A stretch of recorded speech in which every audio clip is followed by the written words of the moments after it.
Dear students, ഇത് 9th നവോദയയ്ക്ക് വേണ്ടിയിട്ടുള്ള ക്ലാസ്സാണ്. 6th നവോദയയ്ക്കും ഈ ഒരു പാഠം വരുന്നുണ്ട്. അതുകൊണ്ട് ആകാവുന്നവർ ഒന്ന് ശ്രദ്ധിച്ച് മനസ്സിലാക്കാൻ ശ്രമിക്കണം. എല്ലാവർക്കും നിർബന്ധമല്ല, അല്പം നല്ലോണം കണക്കറിയുന്ന കുട്ടികൾക്ക് മാത്രമേ 6th ഇപ്പോൾ ഇത് മനസ്സിലാവൂ. സ്ക്വയർ റൂട്ട് 3-4 ചാപ്റ്ററിൽ അത്യാവശ്യം വരുന്ന ഒരു ഭാഗമാണ് സ്ക്വയർ റൂട്ട്. എങ്ങനെ സ്ക്വയർ റൂട്ട് കണ്ടുപിടിക്കാം എന്നതിന് ഒരു എളുപ്പ മാർഗ്ഗമാണ് ഞാനിപ്പോൾ നിങ്ങളെ പഠിപ്പിച്ചു തരുന്നത്. ഒരു സംഖ്യയുടെ സ്ക്വയർ റൂട്ട് എങ്ങനെ കണ്ടുപിടിക്കാം? അപ്പോൾ ആദ്യം root 1, root 4, root 9, root 16, root 25, root 36, root 49, root 64, root 81, root 100. ഈ സംഖ്യകളുടെയൊക്കെ വില നമ്മൾ കാണാതെ പഠിച്ചു വെക്കണം. റൂട്ട് 1ന്റെ വില 1 ആണ്, റൂട്ട് 4ന്റെ വില 2 ആണ്, റൂട്ട് 9ന്റെ വില 3 ആണ്, റൂട്ട് 16ന്റെ വില 4 ആണ്, റൂട്ട് 25ന്റെ വില 5 ആണ്, റൂട്ട് 36ന്റെ വില 6 ആണ്, റൂട്ട് 49 7, റൂട്ട് 64 8, റൂട്ട് 81 9, റൂട്ട് 100 10. ഇത് നമ്മൾ കാണാതെ പഠിച്ചു വെക്കേണ്ടത് ഒന്നാണ്. അപ്പോൾ ക്ലിയർ റൂട്ട്, വ്യക്തമായ റൂട്ടുള്ള സംഖ്യകൾ 100ൽ താഴെ ഏതൊക്കെയാ? 1, 4, 9, 16, 25, 36, 49, 64, 81, 100. ഇപ്പോൾ റൂട്ട് 3 എന്ന് പറഞ്ഞാൽ അതിന് വ്യക്തമായ വിലയില്ല. റൂട്ട് 4നുണ്ട്, റൂട്ട് 5, റൂട്ട് 6, റൂട്ട് 7, റൂട്ട് 8. ഇതിന് കൃത്യമായ വിലയില്ല. അപ്പോൾ നമ്മൾ പഠിച്ചു വെക്കേണ്ടതില്ല. പിന്നെ റൂട്ട് വരുന്ന എവിടെയാ? റൂട്ട് 16. 10 ഇല്ല, 11 ഇല്ല, 12 ഇല്ല, 13 ഇല്ല, 14 ഇല്ല, 15 ഇല്ല. 16ന് 4 ഉണ്ട്, 25ന് 5 ഉണ്ട്, 36ന് 6 ഉണ്ട്, 49ന് 7 ഉണ്ട്, 64ന് 8 ഉണ്ട്, 81ന് 9 ഉണ്ട്, 100ന് 10 ഉണ്ട്. 100ന്റെ റൂട്ട് 10 ആണ്. ഓക്കെ. അപ്പൊ നമ്മൾ ഈ സംഖ്യ വരുമ്പോൾ ഒരിക്കലും നമ്മൾ നോക്കേണ്ടതില്ല, നമ്മൾ ബൈഹാർട്ട് പഠിച്ചു വെക്കണം. ഒരു 5ാം ക്ലാസ് 6ാം ക്ലാസ് നിലയിൽ നമുക്ക് ഇത് ഓർമ്മിക്കാവുന്നതാണ്. നമ്മളെ സംബന്ധിച്ചിടത്തോളം 9ാം ക്ലാസ്സിനെ സംബന്ധിച്ചിടത്തോളം 4 സംഖ്യകൾ വരെ വരാറുണ്ട്. ഇപ്പൊ എങ്ങനെയാ അതിന്റെ റൂട്ട് കണ്ടെത്താം? നോക്കുക, ഒരു സംഖ്യ റൂട്ട് 625ന്റെ വില നമുക്ക് കണ്ടുപിടിക്കണം. അപ്പോൾ നമ്മൾ ആദ്യം ചെയ്യേണ്ടത് റഫ് സൈഡിൽ 625 എന്ന് എഴുതുക. അതിനുശേഷം വലത്ത് നിന്ന് ഇടത്തോട്ട് 2 എണ്ണമുള്ള ഗ്രൂപ്പുകളാക്കുക. ഇവിടെ 2 എണ്ണമുണ്ട്, ഇവിടെ 1 ഉള്ളൂ, എന്നാലും അവനൊരു ഗ്രൂപ്പുണ്ട്. അപ്പോൾ അതിൻ്റെ അർത്ഥം ഇതിൻ്റെ റൂട്ടിൽ 2 സംഖ്യകൾ ഉണ്ട്. ആൻസർ 2 ഡിജിറ്റ് നമ്പർ ആണ്. അപ്പോൾ ആദ്യത്തെ സംഖ്യ 6 ആണ്. 6ന്റെ അടുത്തുള്ള റൂട്ട് ഏതാ? 6ന് റൂട്ട് ഇല്ല. 4 കഴിഞ്ഞാൽ പിന്നെ 9 റൂട്ടുള്ളൂ. 6ന്റെ അടുത്ത് വരുന്ന റൂട്ട് 4 ആണ്. അപ്പോൾ 4 എന്ന് എഴുതി.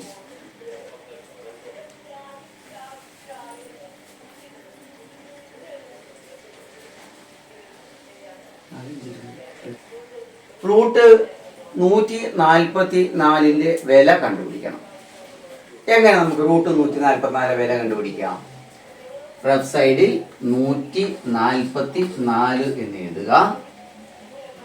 വലത്ത് നിന്ന് ഇടത്തോട്ട് 2 എണ്ണം വീതമുള്ള ഗ്രൂപ്പുകളാക്കുക. അപ്പോൾ 44ന് ഒരു ഗ്രൂപ്പ് കിട്ടും, 1ന് ഒരു ഗ്രൂപ്പ് കിട്ടും. അപ്പോൾ ഇതിൻ്റെ ഉത്തരത്തിൽ മക്കളെ 2 ഡിജിറ്റ് ഉണ്ടാവും. അപ്പൊ ആദ്യത്തേത് 1 ആണ്. 1ന്റെ അടുത്ത് വരുന്ന പെർഫെക്റ്റ് സ്ക്വയർ, 1 തന്നെ പെർഫെക്റ്റ് സ്ക്വയർ ആണ്. അപ്പോൾ 1ന്റെ റൂട്ട് 1 ആണ്. അപ്പോൾ നമ്മൾ 1 എഴുതി.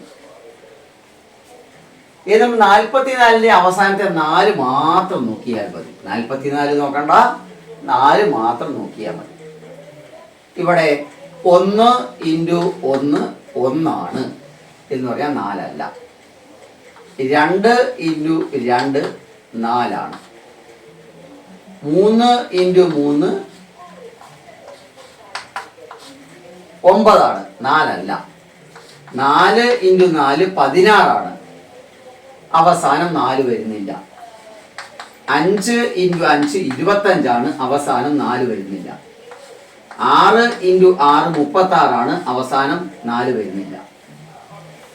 7 ഇൻറ്റു 7 49. അവസാനം 4 വരുന്നില്ല. 8 ഇൻറ്റു 8 64. അവസാനം 4 വരുന്നുണ്ട്. 9 ഇൻറ്റു 9 81. അവസാനം 4 വരുന്നില്ല. അവസാനം 4 വരണമെങ്കിൽ ഒന്നെങ്കിൽ അത് 2 ആയിരിക്കണം, അല്ലെങ്കിൽ അത് 8 ആയിരിക്കണം. അപ്പോൾ 2 സാധ്യതാ നമ്പർ കിട്ടി. ഒന്നെങ്കിൽ 2 എന്ന് പറഞ്ഞാൽ ഒരു പക്ഷേ അത് 2 ആവാം, അല്ലെങ്കിൽ അത് 8, ഒരു പക്ഷേ 8 ആവാം. അപ്പോൾ 2 നമ്പർ മാത്രമേ പോസിബിൾ ആയിട്ടുള്ളൂ. ഒന്നെങ്കിൽ 12, അല്ലെങ്കിൽ 18. അത് ചെക്ക് ചെയ്ത് നോക്കണം. 12നെ 12 കൊണ്ട് ഒന്ന് ഗുണിച്ച് നോക്കാം. അപ്പോൾ നമുക്ക് 144 കിട്ടും. റൂട്ട് 12 ഈ 12നെ 12 കൊണ്ട് ഗുണിക്കുമ്പോൾ 144 കിട്ടുന്നില്ല എങ്കിൽ 18നെ 18 കൊണ്ട് ഗുണിച്ച് നോക്കണ്ട മക്കളെ, അത് ഉത്തരമായിരിക്കും. കാരണം ഇത് പെർഫെക്റ്റ് സ്ക്വയർ ആണ് എന്ന് നമ്മളോട് പറഞ്ഞിട്ടുണ്ട്. ഇതിന്റെ റൂട്ടാണ് കണ്ടുപിടിക്കേണ്ടത്. റൂട്ട് ഉണ്ടെങ്കിൽ അതങ്ങനെ. ഒരു സംഖ്യയുടെ റൂട്ട് ഞാൻ കണ്ടുപിടിക്കാൻ കാണിച്ചു തരാം. റൂട്ട് 2025ന്റെ വില കണ്ടുപിടിക്കണം. നമുക്ക് എങ്ങനെ എഴുതാം? 2025 രണ്ടെണ്ണമുള്ള ഒരു ഗ്രൂപ്പ്, രണ്ടെണ്ണമുള്ള ഒരു ഗ്രൂപ്പ്. ഉത്തരത്തിൽ 2 ഡിജിറ്റ് ഉണ്ടാവും. ഒന്നാമത്തെ ഡിജിറ്റ് കാണാൻ 20നെ പിടിക്കുക. 20 പെർഫെക്റ്റ് സ്ക്വയർ ആണോ? അല്ല. 20 പെർഫെക്റ്റ് സ്ക്വയർ അല്ല. 25 പെർഫെക്റ്റ് സ്ക്വയർ. അപ്പോൾ അതിന്റെ താഴെയുള്ള നമ്പർ നോക്കുക, 16. 16 4. First digit 4. 20 പെർഫെക്റ്റ് സ്ക്വയർ അല്ല, 25 പെർഫെക്റ്റ് സ്ക്വയർ. അതുകൊണ്ട് അതിന്റെ താഴെ വരുന്ന 16 റൂട്ട് 4. അപ്പോൾ ആദ്യത്തെ ഡിജിറ്റ് കിട്ടിയാൽ രണ്ടാമത്തെ ഡിജിറ്റ് കാണാൻ 5നെ മാത്രം നോക്കിയാൽ മതി. 1 5 അല്ല, 2 5 അല്ല, 3 5 അല്ല, 4 5 അല്ല. 5 25 5 ആവാം. 6 36 5 വരുന്നില്ല. 7 49 5 വരുന്നില്ല. 8 64 5 വരുന്നില്ല. 9 81 5 വരുന്നില്ല. അപ്പോൾ 5 വരണമെങ്കിൽ ഒരേ ഒരു പോസിബിലിറ്റിയേ ഉള്ളൂ, 5. അപ്പോൾ റൂട്ട് 2025ന്റെ വാല്യൂ 45 45നെ 45 ഗുണിച്ച് നോക്കുക മക്കളെ, 2025 കിട്ടും. ഓക്കെ, ഒരു 4 സംഖ്യകൾ ഇപ്പോൾ ഞാൻ തരാം. നിങ്ങളത് ട്രൈ ചെയ്തിട്ട് വരണം. എല്ലാ ചാപ്റ്ററിലും നമുക്കിത് വരുന്നുണ്ട്. അതുകൊണ്ട് നന്നായി ട്രൈ ചെയ്ത് നോക്കുക. സംശയമുള്ളവർ അടുത്ത ക്ലാസ്സിൽ എന്നോട് ചോദിച്ചാൽ മതി കേട്ടോ. ഒരു 10-20 കണക്ക് ചെയ്തെങ്കിൽ മാത്രമേ നിങ്ങൾക്ക് ഇത് വ്യക്തമാകൂ. ഒരു 5 ഞാനിപ്പോൾ തരാം.